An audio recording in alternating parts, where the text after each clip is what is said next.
the oils. And then for this one, I'm using a Spumante Prosecco, Mionetto's Valdobbiadene Spumante Prosecco.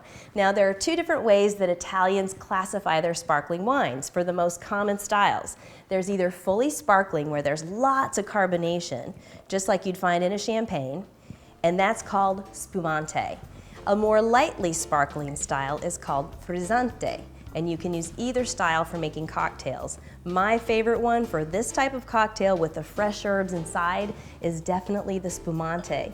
And the reason for that is those bubbles, the intensity of them breaking at the surface gives you the incredible fragrance of the herbs. Let's check out these pairings, because I have basically an entire meal right here, starting with my appetizer. I put a little basil into the Prosecco, and those beautiful bubbles make the basil fragrance just explode from the glass. So why not pair it with some basil in the dish? A little bit of buffalo mozzarella, a nice leaf of basil, a little bit of tomato. That's the appetizer. Let's check it out. Delicious. Taste it with the basil in the Prosecco, and that's fantastic. Oh, beautiful basil flavor, and those scrubbing bubbles just cut right through the fat and creaminess of the mozzarella. It's perfect. When I think of dill, well, I think of fish. In this case, salmon or smoked salmon. Love it with some scrambled eggs, which is a really simple way to do it. Garnish with a little bit of fresh dill, a little bit of salt and pepper. Nothing easier than that. Let's check it out. Let's try it with the wine. That acidity is the perfect counterbalance to the rich, creamy eggs and the smoky, salty salmon. Fantastic. Now let's move on. I love tarragon in the Prosecco. Gives a beautiful licorice fragrance, so why not pick that up in the dish? Shaved fennel, a little bit of pecorino cheese, which adds saltiness, and then we'll drizzle on just a little bit of olive oil and a little bit of finishing salt and some pepper. Delicious, delicate licorice flavor. The olive oil richness and the cheese richness coats your palate. Cut through all of that with the bubbles and the acidity in the Prosecco. And I even have dessert. A little bit of mint dropped into the glass and some fresh berries, of course, with a little bit of chopped mint. If it's berry season, you are in hog heaven with this match. Wow. The fresh flavors of the mint, the acidity in the wine, and the tanginess of the berries are a perfect match. When it comes to pairing Prosecco, you have so much to work with. Fantastic acidity and scrubbing bubbles. Those are a great contrast to anything that's fried or salty, rich or creamy or briny like fish dishes. But it's also a fresh, delicate flavor that doesn't overpower fresh ingredients. So when you want the food to shine, but you want a really festive wine to go with it, Prosecco is the perfect match. Enjoy.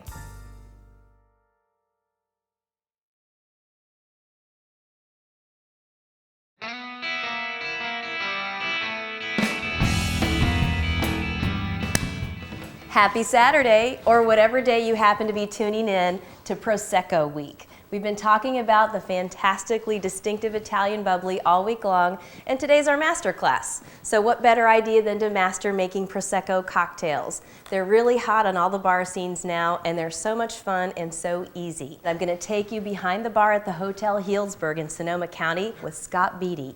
He's a master mixologist and the author of Artisan Cocktails, so he's going to show us how a pro would make two great Prosecco cocktails. So what are you going to make? Well, the most famous Prosecco drink of all is, of course, the Bellini. So the Bellini Prosecco, and you're going to use the eel Prosecco, which is a little bit lighter bubble. My take on the Bellini with this is just a white peach puree, a little bit of lemon juice, and then Let's Prosecco. check it out. Show me what to do. The trick with making any sparkling drinks is you don't want to make it as you would traditional cocktails, which would be to take a mixing glass, add the liquid ingredients, add ice, shake it, dilute it a little bit, strain it out. If you do that with a drink, with a sparkling wine drink, you will have sparkling wine fountain. This is true. And you'll also be adding extra water to that drink. So when making any sparkling wine drink, I usually chill all of the ingredients beforehand. So this is chilled peach puree, chilled Prosecco, chilled lemon juice. Actually, do you want to hand me that lemon juice? Got it. So we're going to make one for me and you. We're just going to do one, split it into two. I get my own. 1.5 ounces of peach puree. Great. To 4.5 ounces of Prosecco. Prosecco. You know, for me, bubbly and especially Prosecco is all about a party. And this week we've talked about pairings with Prosecco that are great for parties. If you're going to have a party, you know, definitely have lots of bottles of chilled Prosecco, but some cocktails are great because you get all that interaction, the fresh ingredients, and so a little fresh squeezed lemon juice. Just like a quarter ounce is Never all you really from the need. bottle, always from No, don't buy sweet and sour or bad. bottled lemon juice. Bad. So I'm going to stir this gently. Obviously, if I went to town with it like this, it would just explode and it would ruin the fizz and it wouldn't be a very tasty drink. And then just split this up into 2 glasses. That's beautiful. And that looks exactly as I remember it. So Actually, do we garnish this or do we just... You could leave it as it is. It's beautiful. But we do have these marigold flowers here.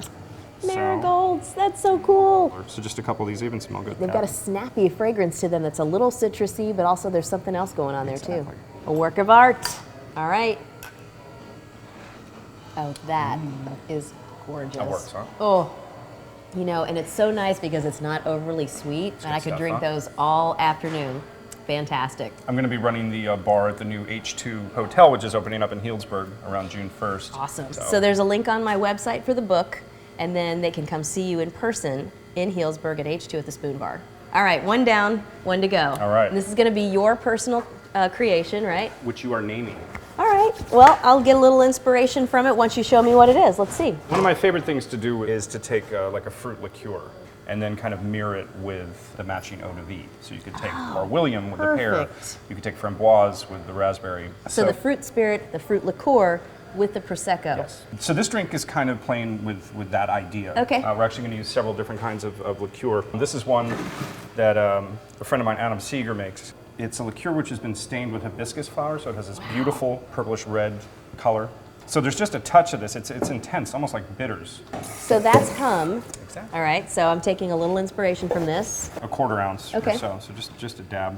And the color will definitely extend to the drink because it's so intense. We're also going to take a little bit of Saint Germain elderflower liqueur. This is from France. All the famous fancy bartenders are into this one. I've seen this on some good lists. Fantastic product, probably the sexiest bottle of anything you'll see on a back bar. That's Saint Germain. awesome. About just a 3/4 of an ounce. And then to add even more of a ginger-like flavor, we're also going to take some Domaine de Canton, second sexiest bottle behind the bar. I tell you. And this is definitely perfumey. Wow, so these are all really, as you say, perfumey, aromatic liqueurs. Yes, that's exactly. fantastic. So this is kind of a concentrated blend of liqueurs here, but we're going to be thinning it out with that Prosecco. Ooh, that smells so good. That and again, smells great. Touch of lemon juice.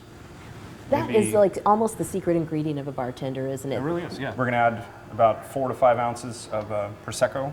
Perfect. I've got this one nailed. Well, what's it called? All right. Well, let me taste the drink first, just to make sure. Stir gently. No ice in there, just the chilled ingredients. Everything is ice nothing's cold. getting diluted. Perfect. Yep. It's got a nice color. Beautiful. Oh. We're going to make it prettier. These are bachelor buttons. These are fantastic in drinks. Look at that. You can just they take look them out like little this. stars just floating on the surface. We've also got some of those Little baby grapevine leaves. so you can just float that in there. That's unbelievable. Pretty cool, huh? All right. If you don't like it, lie to me. Oh, that's fantastic, though. Wow, that has a gorgeous spiciness to it, and oh, the ginger comes through. All right, so I got the name. Scott's Hum Ginger. Scott's, it's not Scott's Humdinger, it's Scott's Hum Ginger. 5. That's good. We'll take it. Yes! All right, love it. Thank you so much. I'm sorry I won't be sharing. Prosecco cocktails from Scott Beatty. So when you want to optimize the freshness of the ingredients or the complexity, the acidity and the bubbles of Prosecco are perfect because they have freshness, but they don't take over and they don't break the bank. Cheers.